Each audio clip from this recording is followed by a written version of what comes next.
You know, the album's Song Machine, and it seems that you are a bit of a song machine, Damon, because you cannot stop. You just keep going, you keep coming up with things and keep working on things. But it is like that. I mean, you are a kind of song machine, and there's all, you know, that's why you have to have all these different things going on, because you cannot stop. That's the impression I have. Yeah, well, I just, well, I mean, I've got to do something. You know what I mean? It's like I've got to have a job. So that's my job. Gorillaz has never been the type of band to shy away from the arena of today and the ever-complicated issues surrounding the globe. And following the release of their most recent album, I realized that the band has become as prevalent as ever in providing commentary on the world as a whole and its various problems. In 2020, Gorillaz has chosen to release a series of songs, each with its own defining message. Damon Albarn and Jamie Hewlett have chosen to create various animations for these singles, a lot of these animations containing plenty of details that surrounds Gorillaz lore. I'm no expert on Gorillaz lore by any means. Really, my favorite parts about these songs are the various forms of commentary they can provide upon the world as a whole, and in terms of how they invoke emotion.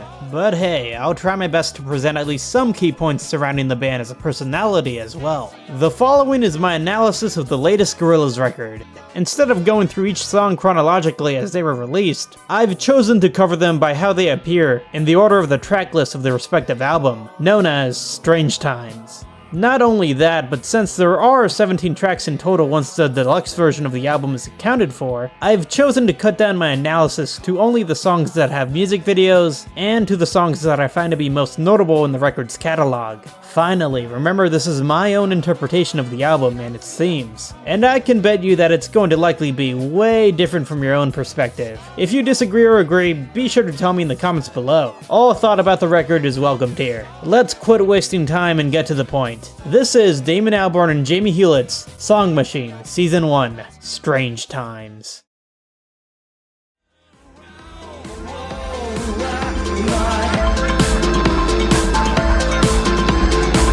It's been a hell of a year, and the opener to Song Machine featured gothic artist Robert Smith sings from the perspective of the moon observing the planet. At a first glance, it would be assumed that the song Strange Times would be commentary about the pandemic and the civil unrest across the world, in particular the United States in 2020. But to put things in perspective, according to Damon Albarn, much of Song Machine was recorded during the time span of October 2019 to May of 2020. It is key to note that much of Song Machine's recording was wrapped up before the mass BOM protests in the summer of 2020, as I've seen comments suggesting that this song in particular was inspired by those protests. However, it is also crucial to note that the animations for the Song Machine music videos were still in production well into the autumn of 2020. The music video for Strange Times was released on September 9th, 2020, and its visual presentation displays various messages to be defined following the recording of the album. Let's start with the lyrical deconstruction of the song. As mentioned earlier, the song is told from the perspective of the moon. The moon, which is spinning around the Earth, is viewing a world in turmoil. As with many across the globe, the events over the past year have caused much stress and anxiety. When Robert Smith suggests that the moon is spinning around until the sun comes up, it's a direct reference to experiencing insomnia. Such anxieties and fears can keep a person up all night. In 2020, there is a fear of a risk, most notably fear of retaining a virus, or seeing a loved one become infected by this virus. The basic message of the song, Strange Times, is obvious. We are living under unprecedented times. A pandemic has dictated the course of our lives for the past year. For many, they are left to fear inside their homes, watching the news, patiently awaiting when it's safe to leave home once again. Let's take a look at the lyric, suspended in a twilight web that keeps on giving. This correlates to the idea, will this ever end? To my surprise, the song isn't all about COVID, however. Gorillaz actually mentioned the situation in the European country of Belarus. To quote the lyric, strange echoes of Belarus where presidents pin badges on a disconnected youth describe a dictatorship,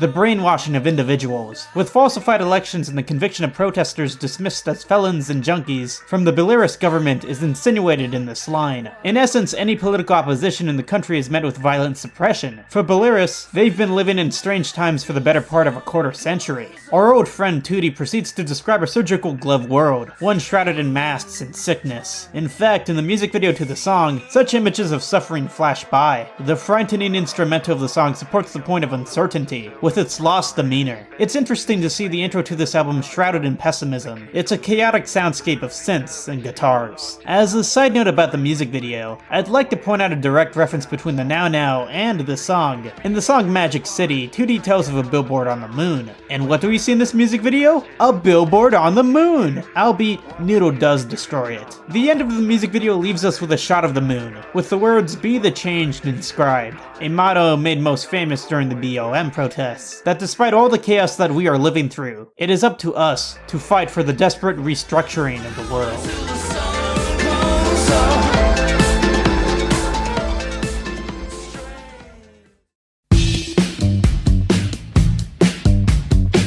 Here comes one of my favorite tracks off the record. But first things first, what's a pagan?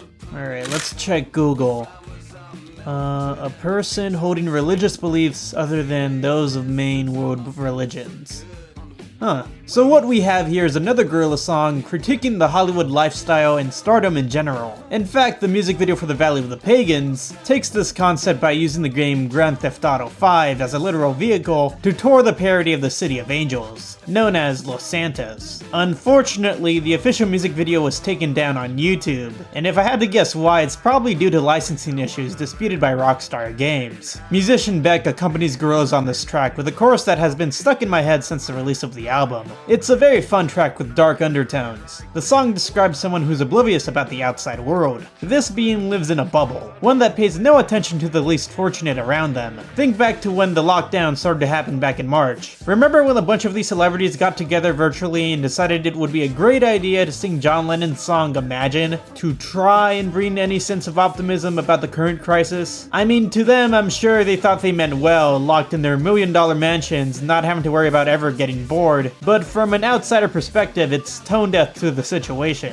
As for the song itself, perhaps the narrator has been transformed into a life of constant drinking, partying, and sex, which will come back later in the album. They pay no attention to the specifics of what they're doing, just mindlessly doing it in order to get some type of satisfaction. Stardom can enable people to forget who they once were, destroying any sense of being humble. Hollywood has created a fake caricature of this individual. The lyric 100 million Viagra tablets evokes the idea of a fake erection, much like how Gorillaz are touring a fake Los Angeles in the music video. It's a legitimate fake it until you make it mentality that's disingenuous. I mean, the hook to this song supports this point even more. It feels so good to have a perfect soul, it feels so good to be in total control. Suggests that this person is satisfied with the perfect celebrity people deem him as. He has been able to convince many on social media and beyond that he's a charismatic, happy-go-lucky person, but in reality his personality is as shallow as everybody else he's associated with. They cannot live to see others view their own imperfections. This obsession with their own image, how others perceive them, will be their eventual downfall. To 2D, something or someone is missing. He is trying desperately to find the missing piece to it all. At the end of the music video to The Valley of the Pagans, the gang found themselves to be transported back to the world of the plastic beach, followed by a teaser to the Lost Chord.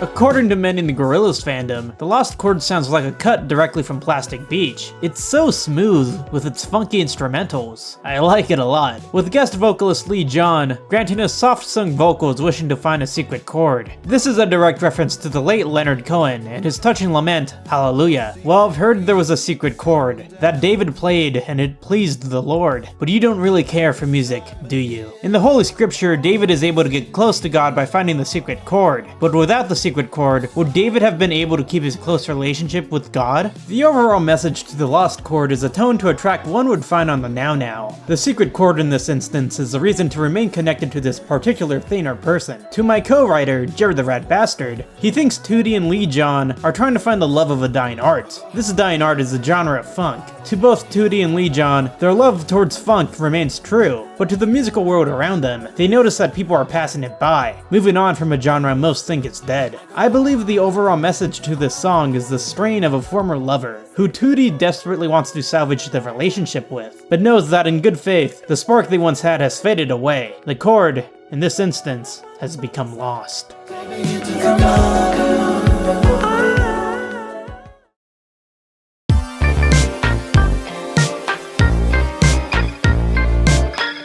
Alrighty. The music video to the track Pac-Man is just great. It makes me appreciate these characters so much more. I mean, just look at Noodle over here. She's a Peanuts character for crying out loud. What's not to love? In Pac-Man, Tootie and rapper ScHoolboy Q break down the sense of being stuck in a particular time period in life. Perhaps it is depression that prevents the listener to move on, hence the idea of leveling up in order to progress as a human being, to move past the syndrome of depression. I believe this song is about Tootie and ScHoolboy's struggle with moving on. They try to pretend they are beyond the past, that they can be placed in any other scenario similar to the one they find themselves in, and be fine. It's the general idea of overthinking. Tootie doesn't want to stress out anyone else about his own issues. He believes they are beyond the need of help, for they alone can handle the toll of the past. However, that cannot be further than the truth. Tootie's mind wanders back to the past once again, and much like a blue ghost, he becomes frenzied. The addiction of going back and forth to this one level of life. That's what's keeping Tootie up at night. To promote this point even more, on the side of the arcade machine in the music video, Tootie is depicted as a blue ghost, with Murdoch chasing after him. In the context of the song, it may be that Tootie is coming back to Murdoch, an abuser of his. That promotes an idea of Stockholm Syndrome. Perhaps this return to the past can be a reference to a particular substance that has been abused over and over again. Although this substance can give one highs not seen before in a long time,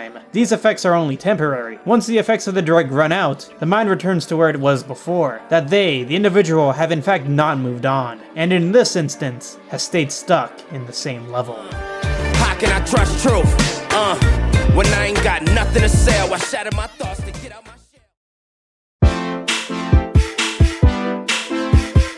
Annie Clark, known professionally as Saint Vincent, offers a catchy track on the 5th cut of Song Machine. The track is pretty self-explanatory. Tootie is once again missing a lover, or maybe even a former lover, choosing to get drunk and stoned in order to get their mind off of them. This is going to be a common theme within the next couple tracks. There seems to be a cycle going on here, proving that there is a temporary fix to all these issues surrounding them. It's an upbeat song with a tempo that completely contradicts the lyrics. I like it. If I had to make a guess on what exactly a chalk tablet tabware is, it's likely cocaine. Chalk is white, tablets can be associated with narcotics, you know, all that stuff that can get me demonetized on YouTube by merely mentioning it. All the things associated with living in excess, the lifestyle of partying. As you can see, we are seeing consistent themes so far. In fact, the lyric, "I won't be back till the end of summer, will you still be there?" returns in the next heartbreaking song.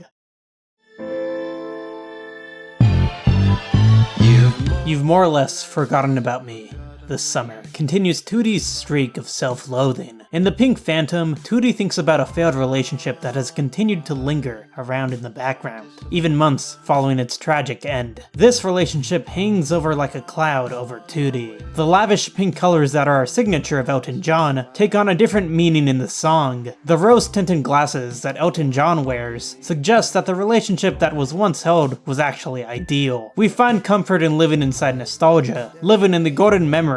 In the real life that we live in now, it is unpredictable. We have no clue what's going to happen next. Perhaps that is why we find ourselves constantly looking back at the past, as we as beings know how it all ends. The constant reflection displayed in this video, The Shining, is a reflection on Tootie's almost self-destructive behavior, which has affected his mind. Why can't he just get over the past? The truth is that it's easier said than done. I feel as if we've all been at a point in our lives where a traumatic experience finds itself reappearing over and over again in one's own mind. We try to repress, but we just can't.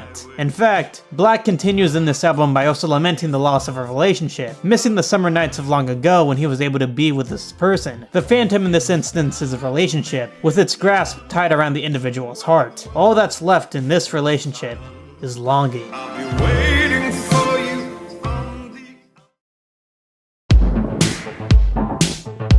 On April 9th, 2020, Gorillaz released Aries. It was the first Song Machine episode to be released following the worldwide lockdown in mid-March, and due to the pandemic. And to me, it could not have been released at a more perfect time. The song is about a narrator who is trying to make sense of the world today, while also looking towards their muse for comfort. The person of inspiration has become the narrator's purpose in an otherwise isolated world. To support this point, 2D tells of standing on a beach from a distance. Although their muse is far away, 2D hopes that their muse is able to see the red light, as it is about to turn green. In The Great Gatsby, the green light is symbolic as a color that is mesmerizing as it is powerful. Often shrouded by a mist in the story, the green light is what connects both Gatsby and his yearnful lover, Daisy, although they live in opposite ends of each other. It is the idea of two beings living in the same world, both being able to communicate by staring at a green light, knowing where they are. I believe this song is about 2D's return to Murdoch's hands following the events of the Now Now. 2D's complicated relationship with Murdoch and his fraudulent kindness has infiltrated 2D's headspace once again. Murdoch in this instance is a bad influence on 2D. I mean, even Noodle knows this judging from the text she sends in the music video. She's worried about 2D's headspace status when he's with Murdoch. The high tide referred to in the song is the moment of independence, and the fall is the pulling of the leash from the bad influence. To make things even more interesting, in the realm of astrology, Aries is a symbol of inspiration,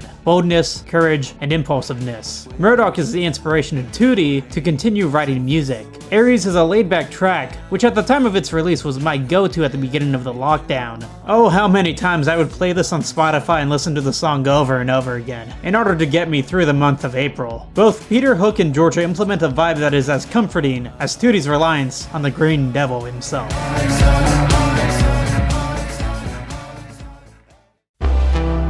I've been drinking and smoking too much, that shit damages. A theme many of you have probably noticed about this album is the theme of addiction, whether it be to a particular substance or person. Friday 13th is a track dominated by the artist Octavian's verses, a reference to the superstitious belief of Friday the 13th being unlucky. The music video to the song is filled with anger and hurt, while we, the viewers, are being transported through a tunnel. The narrator's relapse continues to get worse. His reliance on narcotics and a significant other has taken its toll on the poor soul. When it comes to the narrator's love interest, the idea of a beautiful day at the end of the song is contradicted by Octavian's questioning if the lover they're interested in will stay loyal to them. When was I supposed to? In Dead Butterflies, the narrator tells of a low tide, a moment of reflection and questions that lead to depressing answers. In terms of instrumental, this is the most melancholic song of the album. The Dead Butterflies are what connects us to the people of the past, say the idea of angels. It is those who are not with us now. To the narrator, angels and butterflies both fly, and are references to an idea of taking a new form. Just as the same way as a butterfly emerges from a cocoon, it takes on a rebirth. At first glance, the song may appear to have religious undertones, but in reality, it is likely to have spiritual roots. In fact, Damon Albarn is no stranger to spiritual references in his songs. To quote Damon Albarn, "I don't follow any orthodoxy, but I believe in the spirit. I really do. Everyone is magic and everyone is equally magical. It's not given to particular people, it's something we all have. In this instance, the narrator views life and death as all inevitable, and it's up to us, as beings, to accept this bleak reality." Two-stepping while I move reckless. Désolé, when translated to English, means sorry, and alongside Fatoumata Diawara comes a beautifully sung track, primarily in French. But what does the narrator have to be sorry for? You see, 2D is marking the beginning of his journey back down from his low tide, and looking back through all his mistakes, he wishes he could apologize to himself for allowing himself to get so far from land, from something familiar. He expresses this by lamenting that he doesn't know what to do. At this point in the album, the only thing that's promised now is that if he stays on the route he's been taking, he will only feel worse. Everyone around him is moving forward, but he feels still stuck in the past, and finds himself falling back onto the same habits as before. 2D is at a crossroads. He can either continue down the path of his self-destruction until he's dead, or keep moving forward and work on himself for however long it takes. The climax of the track is substantial. The song explodes into the seemingly triumphant landscape of strings and brass. 2D is able to do the hardest part. He's able to apologize. He's finally ready to take the next step in making himself a better human being. You see, for me personally, I am able to look back at what I've done in my life, in particular to what I've said before, whether it be extremely edgy or just plain rude. If I'm being honest with you guys, I've been feeling awful about who I was before, and have been thinking about who I want to be in the future. In this sense, it is best to apologize to others and one's own self in order to move on from past mistakes, and if those mistakes are ever uncovered, I would have at least done my best to try and make things right beforehand. To all of us, we all have something to be sorry for, but in order to escape that reflection chamber, it is to live in the moment.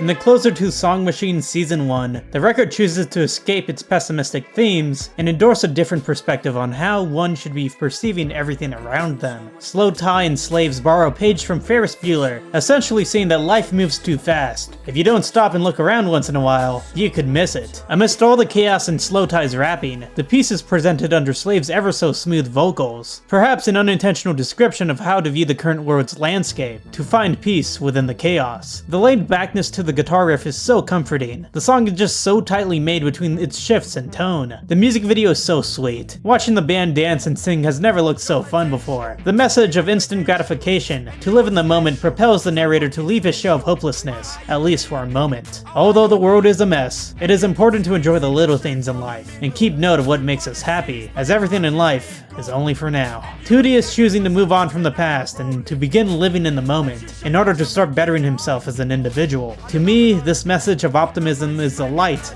in these bleak times. That what we are experiencing is only temporary, and that in reality, we have much more to look forward to once all is well.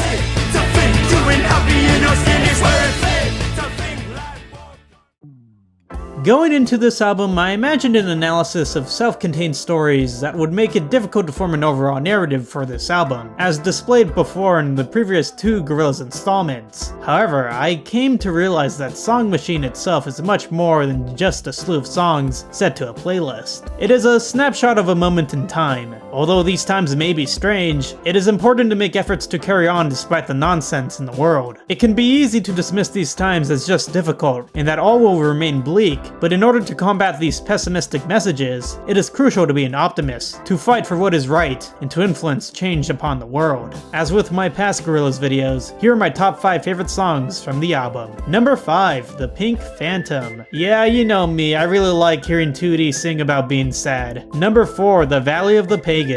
This song has a catchy chorus, I just love it. Number 3, Pac-Man. Really, I'm putting this one this high because I just really like the music video? Number 2, Momentary Bliss. This was such a great intro to the world of Song Machine, and I also find it sweet that they put this as the closer. Number 1, Aries. I just have a lot of emotional attachment to this song. A very special thanks to Jared the Rat Bastard in helping me with the script for this video, and to my good friend Sushi in editing this piece as well. They worked really hard to help me out on this project. I'll put links to their works down in the description. According to Damon Albarn, he'll be blessing us with another series of songs next year, in the 2nd season of Song Machine. And you bet that I'll be right here to cover that record as well. I've been Zeepster. Be sure to like, comment, and subscribe, and I'll see you in the next one.